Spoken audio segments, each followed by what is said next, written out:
Hello, and welcome to Storytime with Ty. Now, let's welcome our host, Ty Tracy. Thank you once again for joining me as I share another exciting literary classic.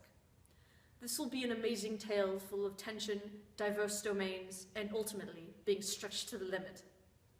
Ladies and gentlemen, this is the tale of Titin. Once upon a time, there was an unusually large protein. He longed to be called the name he had always chosen for himself, Titin, but everyone continued to call him by his horrendous birth name. Proline, glutamine, valine, lysine, valine, glutamine, glutamine, valine, lysine, glutamine, proline, valine, proline, proline, lysine, valine, glutamine, Whoa. Hold on a minute there. For those of you who don't know, Titin has the longest scientific name in the English language, and we are not waiting around for that. So, let's leave our friend here for a little bit. I'll show you all the cool things about Titin. As said previously, Titin is the largest protein known to science, having over 30,000 amino acids on average. Wow, that's going to be quite a mouthful to say all at once. Coded by gene Titin on chromosome number 2, Titin is found inside the sarcomeres of striated muscles. In fact, Titin is the third most abundant protein in your muscles. So, why do you care? Well, Titin does a lot. It acts as a molecular spring in the sarcomere to counteract tension. It keeps the thick filament centered during contraction. Titin is a structural framework associating with other proteins in the sarcomere. And finally, this heavyweight participates in molecular signaling. All of these are incredibly important functions, but for the sake of time, we will just focus on the spring aspect.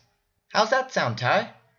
Alanine, valine, lysine, glutamine, glycine, cysteine,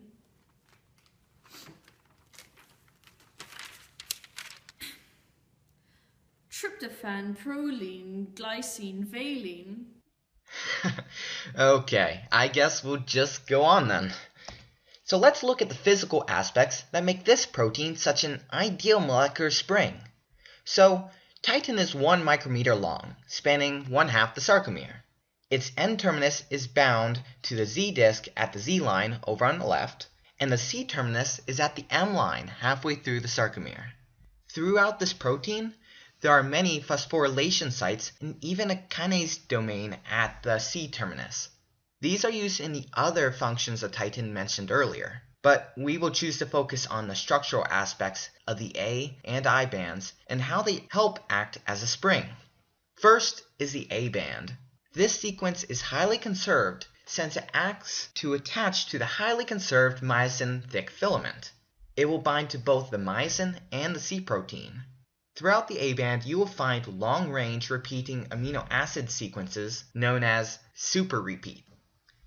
If you compare the structure of myosin and the A band, you will see these repeats match the myosin thick filament repeats. Cool, huh? This band is made up specifically of 2 main globular domains, immunoglobulin C2 and fibronectins 3. The immunoglobulin-like domains, as you can see, are composed of 2 sandwiched beta sheets. Each sheet has 4 antiparallel beta strands. Second, the fibronectin domains are very similar. They are also made up of antiparallel beta sheets, but this time they have about 4 and 3 for each domain. However, the A band is not elastic. Now you're probably wondering, how is this molecule a spring if it's not elastic? Well, that's where the I band comes into play.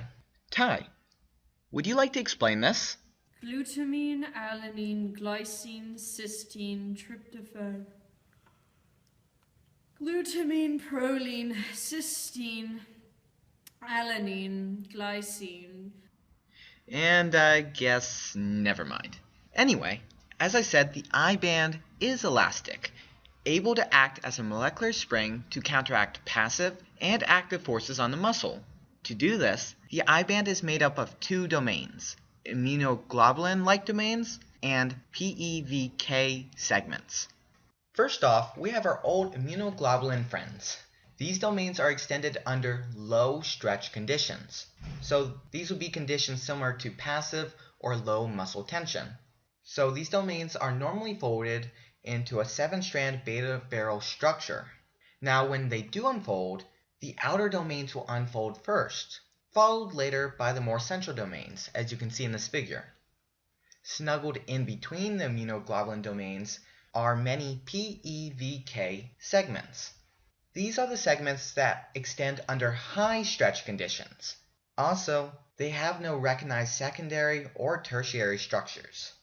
But they are known for being rich in proline, glutamine, valine, and lysine, also known as PEVK. Get it? It's its name. To sum up the spring-like work of the I-band, first your immunoglobulin domains will extend, with the PEVK regions untouched. But when more force is exerted, your PEVK regions will unravel. This will continue until your titin has stretched as far as it can. Now, this stretching process is reversible. As you can imagine, that is essential for resetting your muscles when you aren't experiencing tension anymore. Current theories for such reversibility include the formation of reversible disulfide bridges between the amino acids. Additionally, by elongating the protein, you are reducing titin's entropy. Now, such reduction requires a force. However, when this force is removed, the proteins will tend towards its more entropic state. This makes such reversibility energetically favorable. So great! Now you've seen quite a bit about the amazing role titin plays in your body.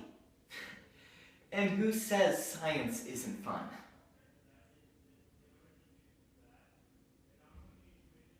Anyway, I think it's about time we get back to Ty and see where we left off in our story. Glutamine, valine, lysine, and finally, proline. He didn't like his name at all. Exciting, I know. So, let's move on to chapter 2 and hear about how titin could act as a molecular spring when tension started to grow. Dude, we've already gone over this. It was a blast. But don't worry, I saved you some popcorn. Thank you for watching Story Time with Ty. Tune in next week to hear Ty say,